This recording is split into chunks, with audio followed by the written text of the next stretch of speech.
All right, guys, here's the video that I promised y'all on the Suburban. Hopefully this answers all the questions that you have on this truck. This is 1989 Chevrolet Suburban. It is fuel injected. I know you asked about the transmission. This is a 3-speed transmission, does not have overdrive. We left the Oregon tag because it did come from Oregon, so it was a West Coast truck. Now you asked for a cold start up. And we're gonna do that.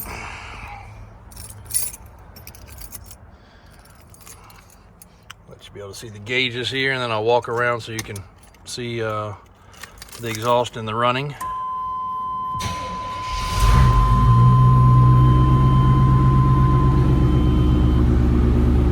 As you can see, completely cold. Voltage gauge working, oil pressure's good.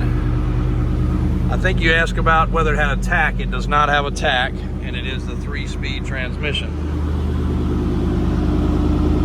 And no smoke, which is pretty cool. Sounds good.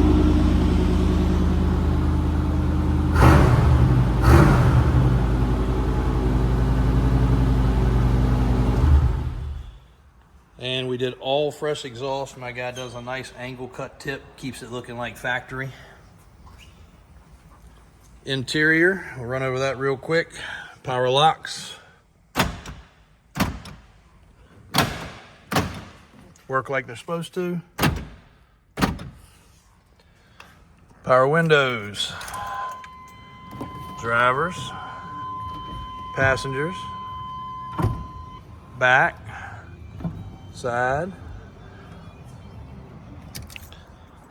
Those are notorious for braking, so again, all working currently. Make sure I don't lock my keys in there. Silverado trim truck, of course. The rear deck has been painted. Even in one of the early videos, you'll see the clear was coming off of it. You can see a little bit of inconsistency in the colors, but it's okay. It's acceptable. Undercarriage.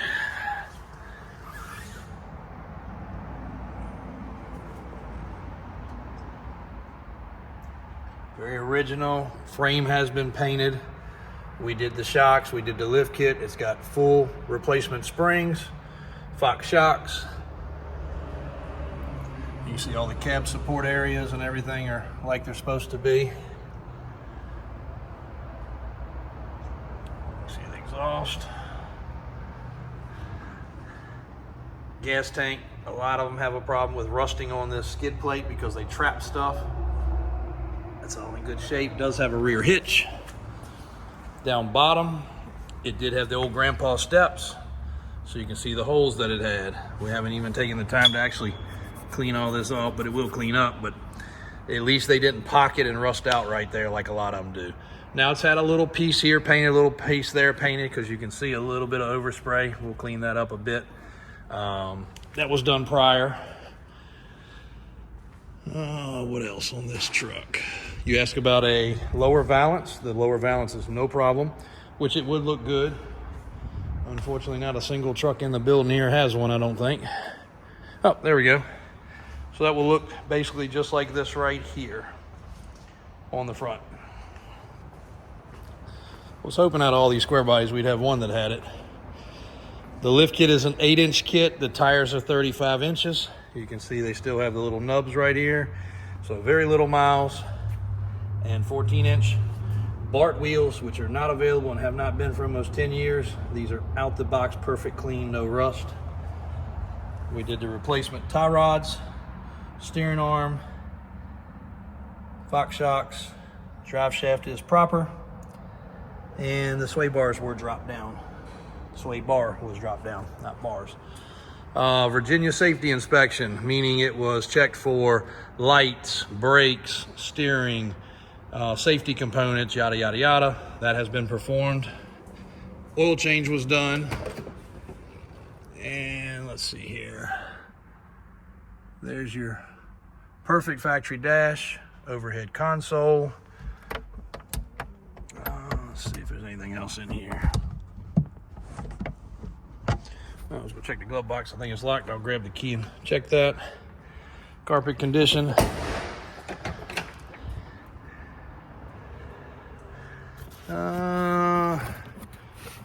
Looks like it must have had a tune-up. There's the old parts. Factory floor mat in the back, which is very cool. Actually, floor mats in the front too. Those are OE style floor mats, GM. Rear seat, headliner.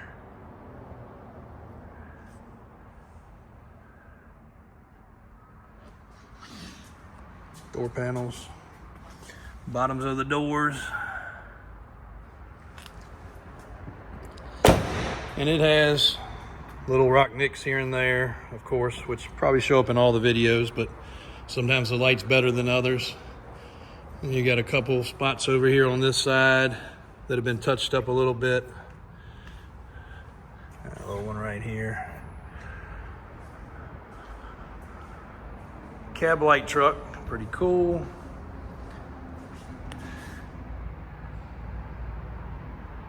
Four-wheel drive does engage. We put it on a rack and we run that.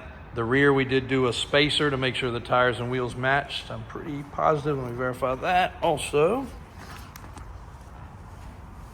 Yep, running a spacer back here just to make the offset of the tires and wheels proper. Not required.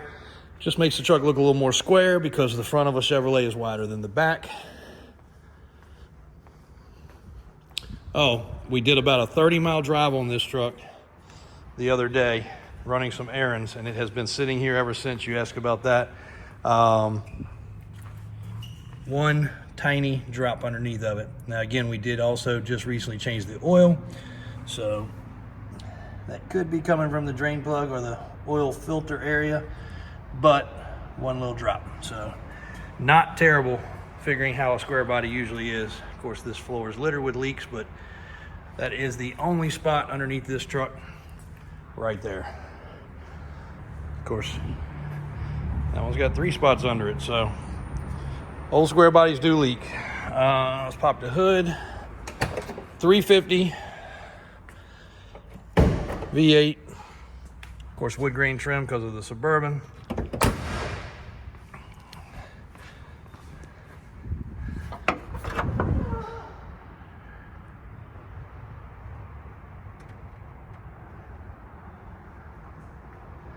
Jasper tag, and previous video may say one way or the other. I don't know if that was engine or transmission because they didn't mark it, but something was replaced, and also the AC was retrofitted. AC did work the day we were driving it, just like it's supposed to. Everything under here is pretty much spot on like it's supposed to be. Yep, and you can see the spark plug wires have been changed, so actually that one is laying a little close. I'll take care of that right now with this piece of loom, so that doesn't become a future problem.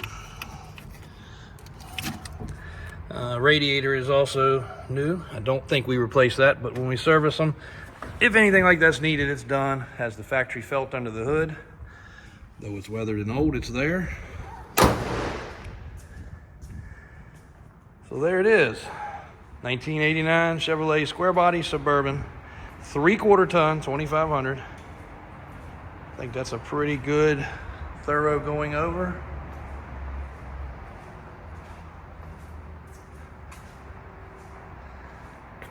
If you need anything else, send a text. Thanks, guys.